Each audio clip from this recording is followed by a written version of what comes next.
Welcome friends to our channel Rituj Gyan Darshan. आज हम फिर एक बार आपके साथ में आपके समक्ष उपस्थित हुए हैं एन इंट्रोडक्शन ऑफ हिस्ट्री का पार्ट 2 लेकर। जैसा कि हमने आपको पहले भी कहा था, इस टॉपिक को हम 2 पार्ट में कवर करेंगे, तो आज हम इसका सेकंड पार्ट आपके सामने प्रस्तुत कर रहे हैं। तो let's start our topic an introduction to history. जैसा कि इसमें हम पहले सेशन प्लान देख लेते हैं कि हमारा सेशन प्लान क्या है। सेशन प्लान में हमने रखा है सोर्स ऑफ हिस्ट्री जो है, उसके हम सोर्स ऑफ हिस्ट्रीज़ पे आज डिस्कस करेंगे, जिसमें आर्कियोलॉजिकल सोर्सेज हैं और मेनली लिटरेरी सोर्सेज है। मेनली हम 2 सोर्स में क्लासीफाई करते हैं, मेजर सोर्स 2 हैं, आर्कियोलॉजिकल सोर्स और लिटरेरी सोर्स। आर्कियोलॉजिकल सोर्सेज जो हैं वो नॉन रिटर्न सोर्सेज भी कहे जाते हैं, और लिटरेरी सोर्सेज हैं इन्हें रिटर्न सोर्स कहते हैं। आर्कियोलॉजिकल सोर्सेज में हम डिटेल में और देखेंगे, मॉन्यूमेंट्स हैं, स्क्रिप्ट एंड एडिक्ट्स हैं, आर्टिफैक्ट्स हैं, कॉइन्स हैं। और लिटरेरी सोर्स के अंदर हम देखेंगे religious literature, travellers account and secular literature. और इसके अलावा एक और चीज़ हम इंटरेस्टिंग जो इसमें देखने वाले हैं वो है कार्बन 14 डेटिंग। इसके बारे में हम बाद में डिटेल से भी हम स्टडी, तो हमें 1 बाय 1 हमारे जितने भी पॉइंट्स हैं उनको हम कवर शुरू करते हैं हमारा, राइट। तो जैसा कि अभी हमने पहले देख लिया सेशन प्लान में कि आर्कियोलॉजिकल और लिटरेरी सोर्स है, 2 हमारे सोर्सेज हैं जो हिस्ट्री के हमारे मेजर सोर्सेज हैं। और आर्कियोलॉजिकल सोर्सेज को नॉन रिटर्न सोर्स कहा जाता है, जिसमें कि मॉन्यूमेंट, इंस्क्रिप्ट, आर्टिफैक्ट्स और कॉइन आते हैं। और लिटरेरी सोर्स है, इनको हम रिटर्न सोर्स कहते हैं। इसके अंदर रिलीजियस लिटरेचर, ट्रैवलर अकाउंट और सेकुलर लिटरेचर के बारे में हम पढ़ेंगे अभी। Archaeological sources. Archaeology means digging of the past. It is a systematic study of past culture and the people lived based on the object. यानी इसमें पास्ट के कल्चर और पास्ट के लोगों को स्टडी करते हैं बेस्ड ऑन द ऑब्जेक्ट और मटेरियल दे लेफ्ट बिहाइंड, जैसे कि टूल्स हैं, पॉटरी हैं, ग्रेव्स हैं, बिल्डिंग है, etcetera, right. These remains of the past are found buried deep under the ground। और ये जो रिमेन्स हैं, जो उनके जो पॉटरी हैं, जो भी हम बात कर रहे हैं, ग्रेव्स है या उनके टूल्स हैं, ये डीप जो है बरीड हैं डीप में, ग्राउंड के अंदर। इनको जो है डिग किया जाता है और डिग करके इनको एक क्रोनोलॉजिकल एक ऑर्डर में सेट किया जाता है और उसके बेस पे इनको स्टडी करने का ट्राई किया जाता है, right. The archaeologist execute these remains and object by digging up the archaeological site. They look for clues, recover them, study them and try to reconstruct an image as to how the people of that civilisation must have lived and how they might have used this object. They create a link between, they create a sometimes of you can say that they found various material and they try to find out the clues from that, what they are trying to say, these objects, कि how the ancient people, how the people from they belongs, they live in the past, right। The archaeological sources include rock shelters, fossils, caves, monument, pottery, tools, jewelry, beads, coins, inscript, burial grounds, pillar, etc. and etc. right। And what is object earth carefully from an area in the order to, what is excavate means to remove earth carefully from an area in order to find the buried remain। यानी इसमें हम ज़मीन को धीरे धीरे जो है, मिट्टी को धीरे धीरे हटाते हैं और ये ट्राई करते हैं कि वहाँ क्या चीज़ उसके नीचे दबा हुआ है, उसको हम स्टडी करने के लिए ट्राई करते हैं, right.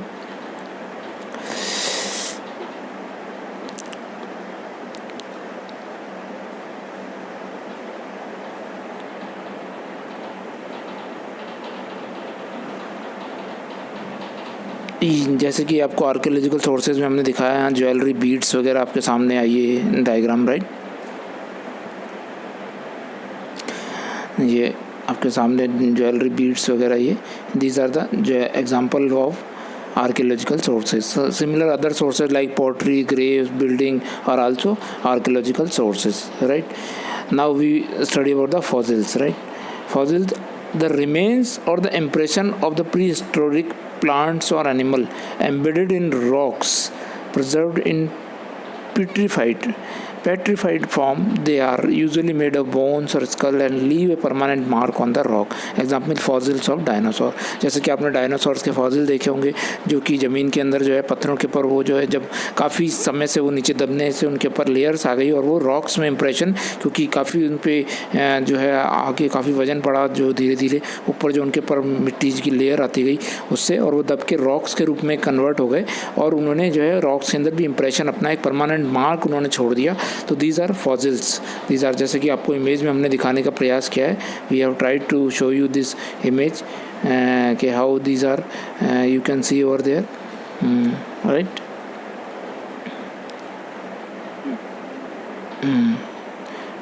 Yeah, this is the image of this is the image of the dinosaur and some other creature like fish or etc. All right.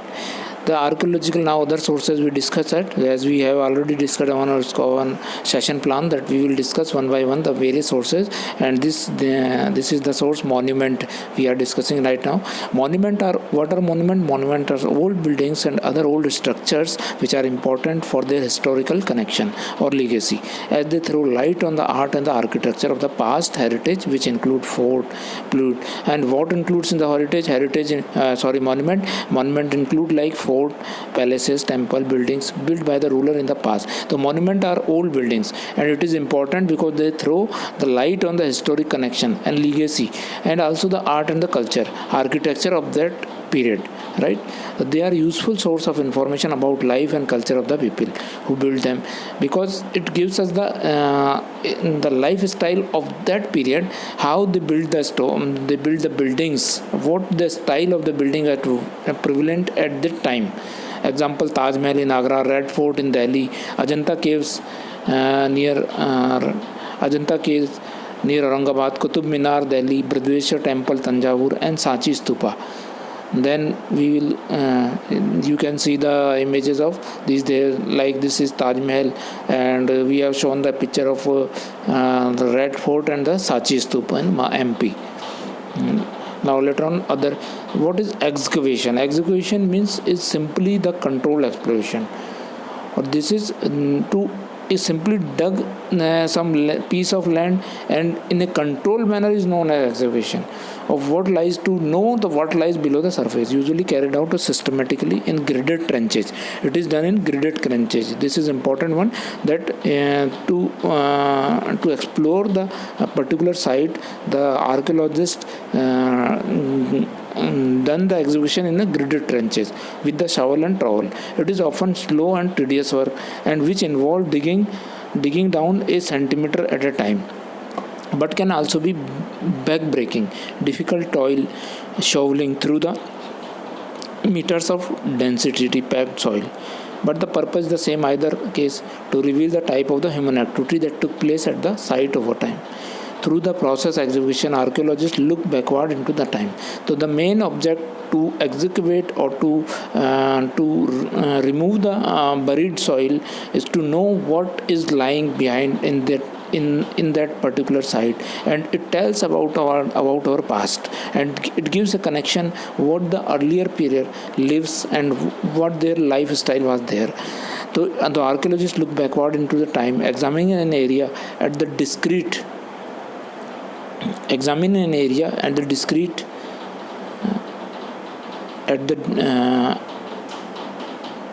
examine an area at the discrete temporal period. Elevation a few centimeters down may reflect the material culture of 1800, while the several meters may uncover the artifacts from the ancient times. Researcher can use the incomplete material record to reconstruct the cultural history of the place at particular point in time.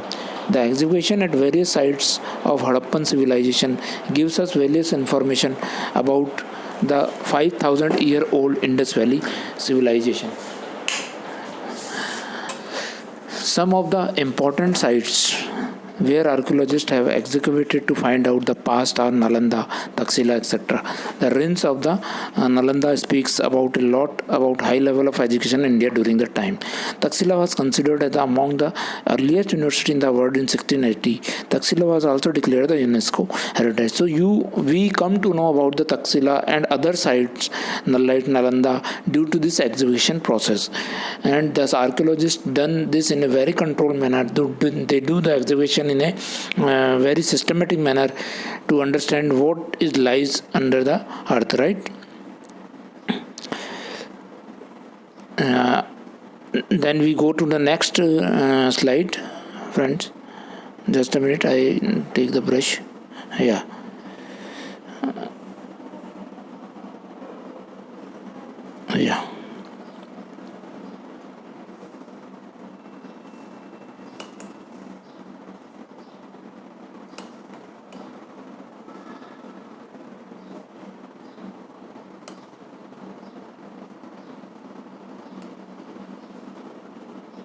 Yeah.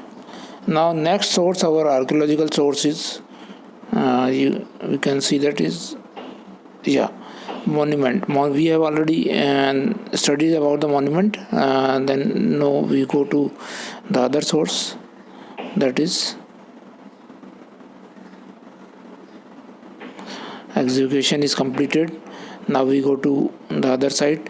We have also seen, gives you a picture of different archaeological sites where the archaeologists are working, and you can see that they are how they work in a graded manner and also in a very controlled manner. In this image we have given you the glimpse of, like this you can see some people working over there. Like here in this picture you see some archaeologist is also doing some work.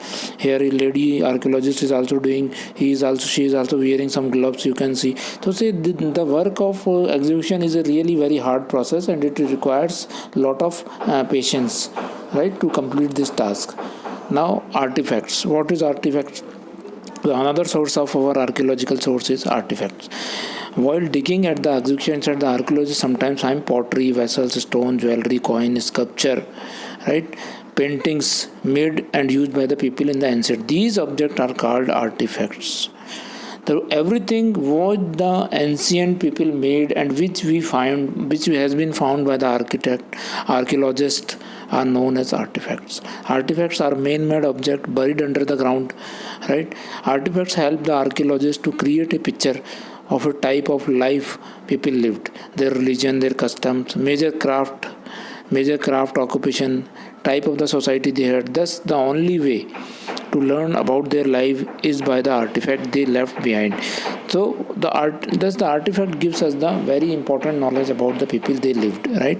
Example, metal jewelry indicate the life of the level of the scientific advancement. Cave paintings throw light on the type of the clothes they wore, their culture, their customs. Bones of animal, birds, fish helps us to find us what people are ate in the past, right? Now carry on to our next point is coins. This is another source of archaeological source of history, and it is also, you can say, you know that the coin is also comes under the non-written sources.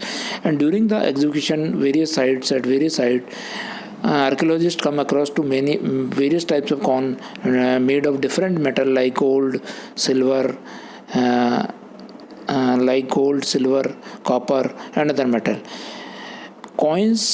Engraving on coins gives an important. During the earlier period, the kings or the rulers are there, they engraved some pictures or some signs on the coins, which gives us the knowledge about their kingdom, their language, their life, their economic condition, and their kingdom.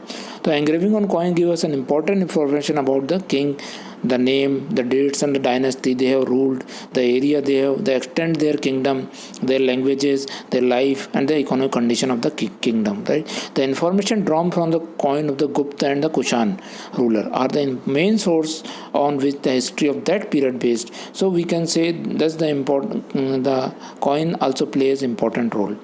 Presence of gold and silver coin indicate that the kingdom was very rich and prosperous. Therefore, the presence of metal coin, what metal the coin was made of, that is, if it is made of gold and some silver, so we can understand that it was very rich, and the kingdom was very rich. The study of the coin is known as numismatic, right? The study of the coin is known as numismatic, right? Here I underline this, round this, circle this on this word, that is numismatics. So the study of the coin is known as numismatics, right? Let's move on to our other source, inscription and edicts. Inscription or the writings engraved on the hard surface or a huge stone. Hard surface like pillar, cave, wall, stone, walls of the temple, monuments, clay tablets, often names and dates of the king. Right? The king got their order inscribed on the rock surfaces or huge stones, so that the people could see, read, and obey them. Sometimes kings also record their victory. So normally kings use this process this type of source or inscription to publish their direction to the people, so that they can understand, they can aware about the dynasty, or they can about their order or their some victories, right? And it will also go on to the go as long as the inscription will remain, even after the life of the king or that particular people of that period, right? The kings got their order inscribed on the rocks surfaces, huge stones, so that the people could see, read, and obey. Sometimes king got record of their victories and the battle inscribed on the stone wall. So, inscription provided excellent information about the extent of the kingdom. For example, the edicts of Ashoka inscribed on the pillar, right? Pillar, his empire and the administration, right? His empire and the administration of the kingdom. What is edict? So edict are the commands. Edict are the command issued by the ruler, and the study of the inscription is known as epigraphy. You can understand, you can oversee over there, that is known as epigraphy, right? Just yeah, the process of interpreting the writing on the inscription is called decipherment, because the inscription is written on that language of that particular period. So to decipher that language, to know that language, to process of interpreting, to understand what they have written on that inscription is known as decipherment, right? Now we move on our next slide, that is literary source. Now we have completed the archaeological source, in which we have read about the fossils, monuments, excavation, and the edicts and inscriptions. Now we come to our next point, that is literary source. It is also known as written sources. History is based mainly on written records such as manuscript, books, writing on the rocks, pillar, stone wall, clay tablet, barks of trees, and palm leaves, right? What is manuscript? Manuscript means handwritten record. The word manuscript comes from the Latin word manu.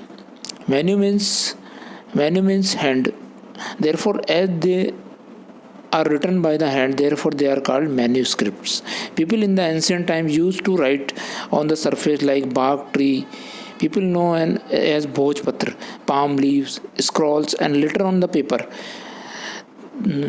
So you come to know that we are writing right now presently on paper, right? So it is before we starting writing on the paper, we earlier write on many different, our ancient people write many people on many things like palm leaves, like bhojpatra, or like clay tablets or metal tablets. Therefore, after a long period, we come to the knowledge of paper and we start writing on the paper. So through manuscript we learn a lot about the culture, social and religious beliefs, and the practices and the script used in those days. Manuscript in northern India were written mostly in Pali, Prakrit, and Sanskrit. South Indian texts were in Tamil. So there are different type of we can say there at that time different type of script was there. In the North India we can see that Prakrit and Sanskrit were very popular, and in South India the texts were written in Tamils, right? Now literary source is which is also known as written source, is divided into three categories: religious literature, secular literature, accounts of foreign travelers. Right? Now we will take on one by one all these topics. First we go to religious literature. Religious literature include the religious texts of Hindus, the Buddhists, and the Jains. Right? The religious literature of Hindu include the 4 Vedas. In Hindus, we can say, as we all know, Rig Veda, Sam Veda, Yajur Veda, and the Atharva Vedas, and 2 epics, Ramayana and Mahabharata. The Bhagavad Gita and Aranyaks and the Upanishad is also the main source of Hindu religious literature in Hindus. And in Buddhist literature include Jatakas, Tripikatas, and Mahavamsa and Deepavamsa, right? These are the Buddhist source of religious literature for the source of history. And the Jain literature include Angas. So these religious books throw light on the life, society, and the social and the religious practice of that time. So they also play an important role in the source of history, because they, as you can see, that they throw the life, the society, on the life on the society, throw light on we can understand what kind of life they were living at that time, and what the society was that at that time prevalent, how they behave, what kind of their relationship with each other, what kind of rulers were there, and their social and religious practices also, how they do their rituals. Like, so religious literature we understood about the Hindus, Buddha, and the Jain sources of literature. Now we move on to our next sources is secular or historical literature. It is other than religious books which are not of religious nature comes under this category. Secular literature includes non-religious nature, such as biography, autobiography, plays, poems, memoirs, chronicle, writings, and writing on political law and medicine, etc. So apart from anything which is not religious comes under this category of source of history. So these books provide valuable historical information on the contemporary society and the social and political life of that period, right? Chronicle. What is this chronicle? Now, a chronicle is written record that describe the event in the order they occurred. Example, Kalidas, Meghdut, Malviki Nimitra, and the Shakuntala are examples of the chronicle. So we come to know about this secular. Under this category we come to know the poem and what political writings or some autobiography or biography or chronicles, memoirs, law or medicine books also comes under this category. So now we move on our next slide.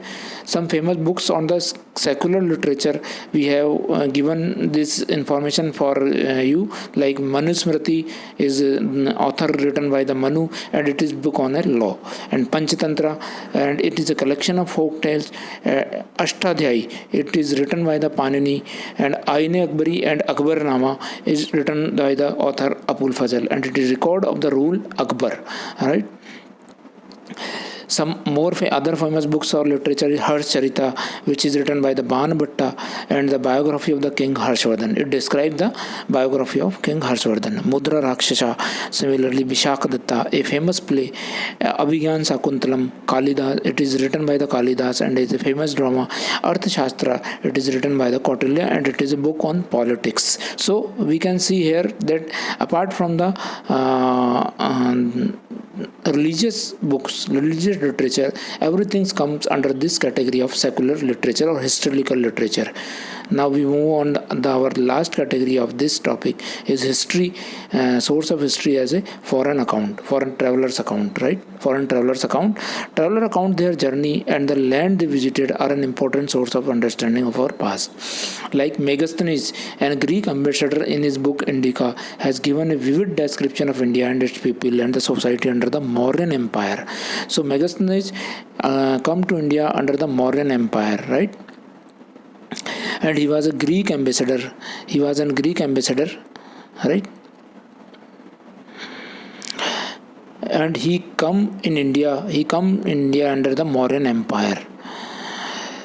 Again, the Foyan, a Chinese pilgrim in 1399 AD to 1414 AD, 414 AD, wrote about the Buddhist pilgrimage and also wrote about the rule of the Chandragupta, Vikramaditya of the Gupta dynasty. Again, the Hunsang, the another Chinese travel which came into India in 626 AD to 644 AD, give more descriptive account of his travel during the reign of the King Harsh, right? Al-Biruni, a Muslim scholar and traveler, has given a detailed account of life and literature, religion, culture, social life of 11th century of India in his book Tariq Hind, right? Tariq al-Hind. So here we know the Megasth about the some specific traveler names like Megasthenes, Fayan, Hensang, and Al-Biruni. You recall this memory and you write down in your notebook. It will give you benefit information for your studies. Right now we move on to our next slide is the carbon dating. As we have already discussed in our session plan, that we will also discuss a important topic on this video, that is carbon dating. What is carbon dating? Carbon dating is the method by which archaeologists determine the age of the artifacts found by them. Suppose they find some pottery, or they find some tools or some toy of that particular time. How they come to know how old it is? This is the process. Carbon 14 dating is the process by which they can know from which period this tool or that particular pottery or jewelry belong to that period. So carbon dating is important. How it is used, how it is identified that on the period. So it is used in dating the artifacts such as plant fiber, wood, cloth, bones, etc. Living organisms constantly observe and release carbon 14 from their bodies, but once they dead, they stop observing carbon though they continue to lose carbon 14 at the same rate. So what is the main process in this? That once the object dies, once the wood or cloth or bone which dies, it releases the carbon 14, but it doesn't absorb the carbon 14, right? And by measuring the level of the carbon 14 present in that object, such as wood, cloth, or fossil, the archaeologist can calculate how old an object is. The lesser the level of the carbon 14, the older is the specimen, right?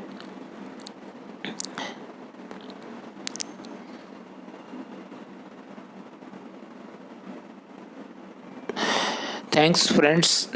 Here now our this video ends, and I hope you have also enjoyed this video, and we would like to hear from your end. So please write your comments in our comment box, and also send your email about your views on this video, and also send your requested, and please share this video to your friends and ask them to subscribe also. Thanks a lot. Bye friends. Take care.